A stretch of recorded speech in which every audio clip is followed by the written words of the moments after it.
Hey guys, Ethan here with yet another review. So we managed to get our hands on yet another one of MSI's gaming laptop models, which is the Stealth A16 AI Plus. We've heard really good things about this year's model and inquired about reviewing one for a while to see how MSI's budget range gaming laptops have been going for performance and specs lately. So today we'll be running this laptop through our tests and benchmarks to see what sort of performance results we'll get. So sit back, let's dive in.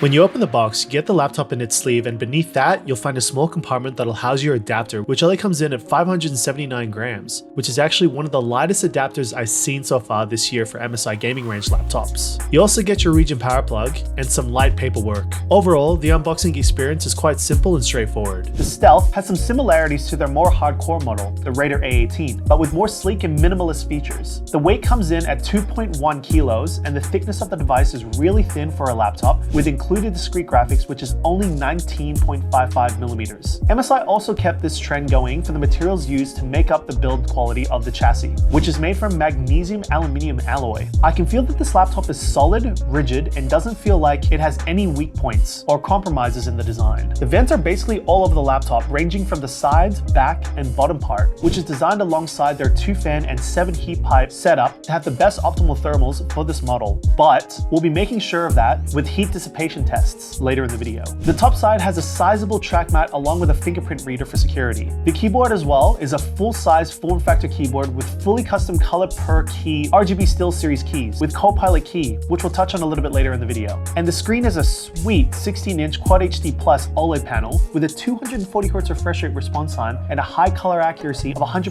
DCI-P3. This ensures that the user's getting the most performance from a visual standpoint. MSI also didn't compromise on the sound setup. This is currently carrying a 6-speaker array tuned by the renowned Dyne Audio, which includes 2 pairs of force-canceling subwoofers and a pair of high-frequency tweeters. Basically the full frequency spectrum of sound output, which is always nice to have when playing single-player immersive games or when you just want to Netflix and chill, for example. The ports, on the other hand, come in plentiful amounts. On one side, you have an RJ45, HDMI 2.1, and a USB 3.2 Gen 2 Type A slot. On the other side, you have an audio combo jack, USB 4 that supports display, power delivery, data transfer, and many other capabilities, another USB 3.2 Gen 2 Type A slot, and a DC in. All these ports ensures complete expandability in case you want to turn this laptop into a desktop setup, for example. The specs of this beast are quite wild for the price you'd be paying for. The CPU is a Ryzen AI9 HX370 processor, which is a 12-core and 24-thread processor with a default TDP of 28 watts. This also has 50 NPU tops and 80 AI tops, which means high caliber processing for AI-related tasks, which we'll actually be testing a little bit later in the video. It's also carrying the powerful RTX 5070 Ti discrete GPU with 992 AI tops for compatibility with DLSS 4 and frame generation and other AI-related processes. RAM also comes in plentiful amounts, which is 32 gigabytes for this variant, clocked at 5600 megahertz. Regarding the storage, you also have a 2TB NVMe Gen 4 speed SSD, with unfortunately no extra slot for expandability. Overall though, you can see that the specs are definitely up there in relation to processing power, but attainable at a reasonable price. Having a spiel about all these specs, I'm sure you're keen on seeing some benchmarking results, but we'll get to that in a moment. We'll first start off with some thermal testing. Once again, I used OCCT with all components being stressed for about 10 minutes or so before I started reading temps. I started off with the top area, noticed that some temps were around the 40-degree range, but what I also noticed was that these temps were reading across the top, which included the keyboard itself. This is something quite niche in my opinion, but MSI might have had a thought of dissipating the heat a lot more evenly across the top side to ensure less overheating overall in really stressful situations for the laptop. The hottest I was able to read in this area was 42.7 degrees, which overall is not too bad considering I had literally all components stressing at 100% utilization. Flipping over to the back also had some interesting results. Temperatures were reaching around 49 degrees, but these were being read directly where some of the main components would be positioned at the bottom side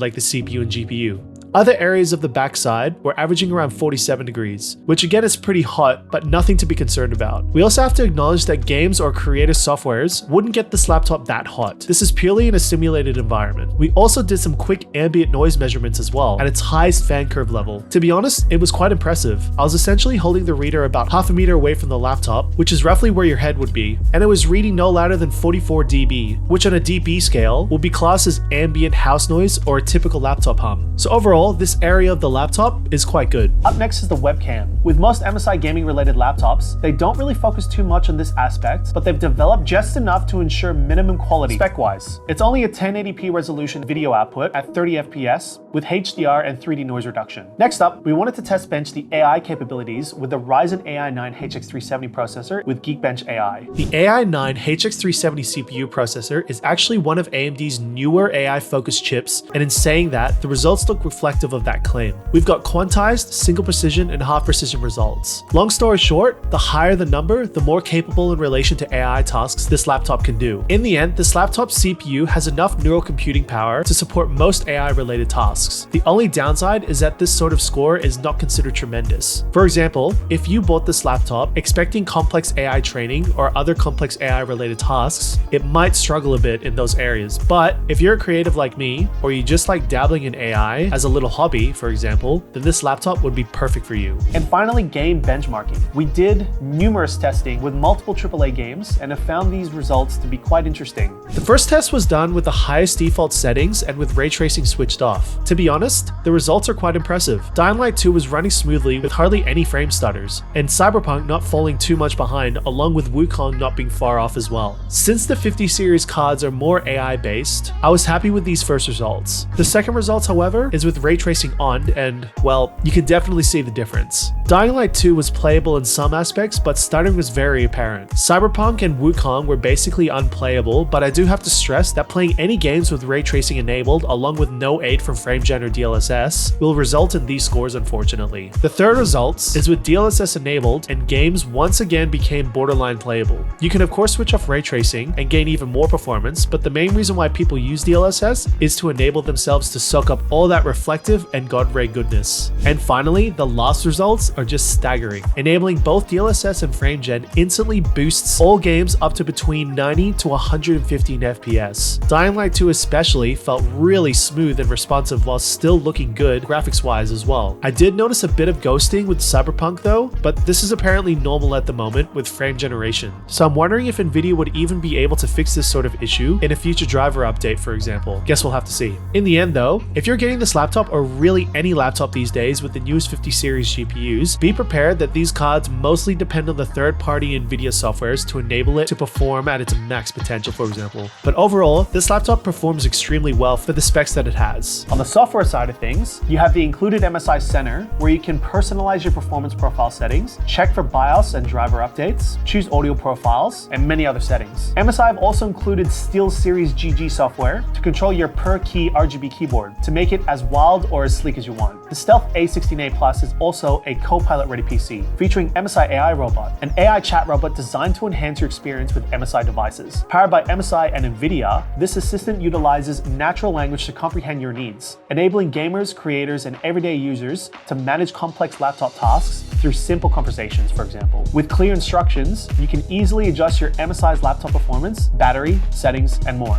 Additionally, we ended up plugging all this data we've collected into an overall score sheet. The only slight weak point of the model is the cost price, which you can see on the left. But the difference between spec to price ratio is very, very tight. So if you think the price is a little steep, us at Epic PC would still highly recommend it as a high-end mid-tier gaming laptop. The overall design of this laptop in general is definitely a highlight as well. And I'm not just talking about the way it looks, but how it performed in our testing phase. So in saying that, we're happy to also give it a design award as well. In the end, we gave it a score of 92 and highly recommend it to any gamer enthusiast or creator out there. Besides that, the MSI Stealth A16 AI Plus is the perfect companion for someone that has a fair amount of budget and wants a slightly bigger screen than usual. It's a laptop that's perfectly capable of any games, basic AI training, creator, and heavy business scenarios you throw at. Looking at the specific model from MSI, I'm really optimistic on their future innovations for the laptop consumer market. Besides that, we hope you enjoyed the video, and we'll catch you in the next one. See you later.